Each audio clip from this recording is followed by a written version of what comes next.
વાત હવે રાજકોટ લોકસભા બેઠક પર મોહન કુંડારાને ટિકિટ મળતા ભાજપની અંદર થઈ ગયો છે બળવો। જી હા, વાંકાનેર ભાજપના અગ્રણીઓએ આ બળવો કર્યો છે।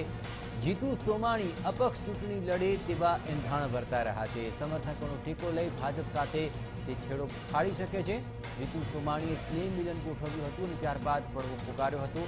આપને જણાવે કે મોહન કુંડારાને ફરી રિપીટ કરાયા અને તેને લઈને નારાજ છે જીતુ સોમાણી અને તેને લઈને તેમણે આજે એક સ્નેહ મિલન કાર્યક્રમ યોજ્યો હતો અને ત્યારબાદ વાંકાનેર ભાજપના અગ્રણીઓએ બળવો કર્યો હોવાની વિગતો મળી રહી છે। જીતુ સોમાણી હવે અપક્ષ ચૂંટણી લડે તેવા પણ એંધાણ વર્તાઈ રહ્યા છે। સમર્થકોનો જો ટેકો મળશે તો ભાજપ સાથે તેઓ છેડો ફાડી શકે છે અને અપક્ષ ઉમેદવારી પણ નોંધાવી શકે છે।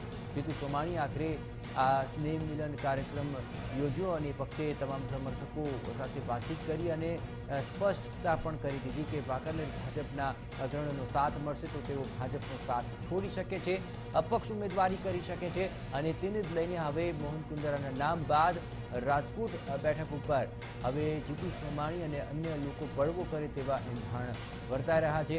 ટિકિટની નારાજગી છે અને તે નારાજગીને લઈને ભાજપમાં ભડકો થાય તો દબાય નહીં, પણ વાંકાનેર ભાજપના અગ્રણીઓ જો આ બાબતે જીતુ સોમાણીને સાથ આપશે તો જીતુ સોમાણી અપક્ષ ચૂંટણી લડે તેવા એંધાણ વર્તાઈ રહ્યા છે।